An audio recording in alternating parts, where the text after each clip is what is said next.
Assalamualaikum warahmatullahi wabarakatuh. Perkenalkan, nama saya Titin Supriyatin, nomor NIM 8781872, PG PAUD, UPBJJ Garut. Saya akan mengerjakan tugas 1 Pancasila yang berjudul Pelajaran dari Sejarah Pancasila bagi Generasi Muda.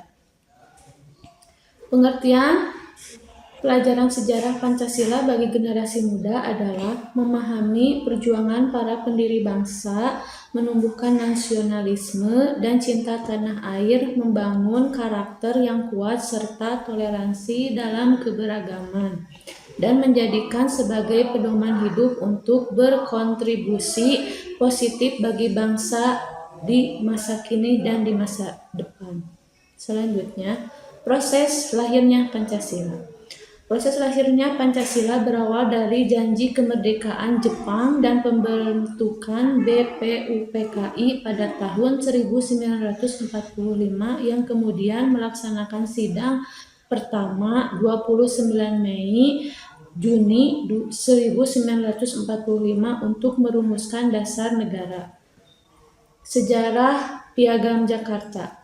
Piagam Jakarta dirancang pembukaan Undang-Undang Dasar Negara 1945 yang dirumuskan oleh Panitia 9 pada tanggal 22 Juni 1945 di Jakarta. Dokumen ini merupakan hasil kompromi antara kelompok Islam dan nasionalis dalam Badan Penyelidikan Usaha Persiapan Kemerdekaan atau BPUPKI dan berisi dasar negara yang kemudian menjadi Pancasila meskipun mengalami perubahan pada sila pertama sebelumnya disahkan.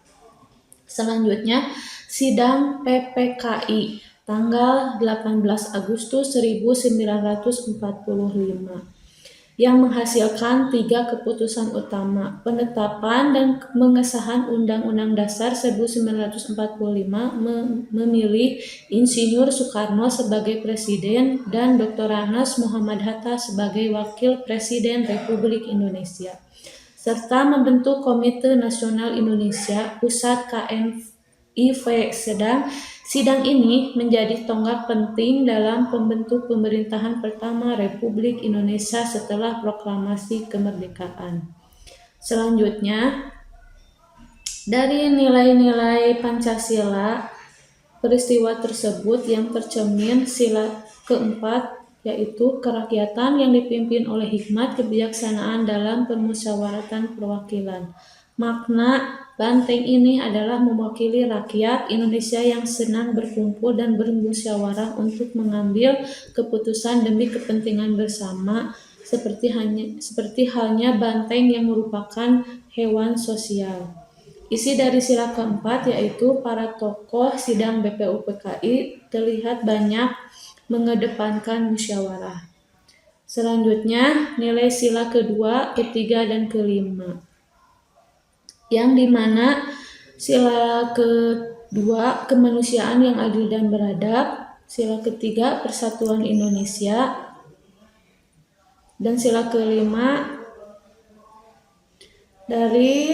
dari semua nilai-nilai Pancasila, refleksi gambar zaman sekarang bermusyawarah. Musyawarah di zaman sekarang mengalami transformasi besar, terutama dengan adanya teknologi digital, tetapi esensinya tetap sama, mencapai mufakat atau kesepakatan bersama secara adil dan demokratis. Perbedaannya terletak pada bagaimana musyawarah dilaksanakan dan ditantang baru yang muncul seiring dengan perkembangan zaman.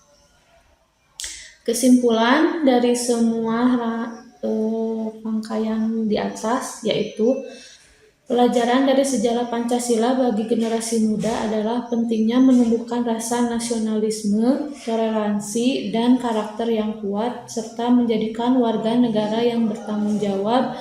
Memahami sejarah Pancasila juga membantu generasi muda menghargai perjuangan para pendiri bangsa, menguatkan identitas diri di tengah globalisasi, dan berkontribusi secara positif terhadap pembangunan bangsa melalui penerapan nilai-nilainya dalam kehidupan sehari-hari. Sekian tugas dari saya. Mohon maaf apabila ada kesalahan. Wabillahi taufiq wal hidayah. Wassalamualaikum warahmatullahi wabarakatuh.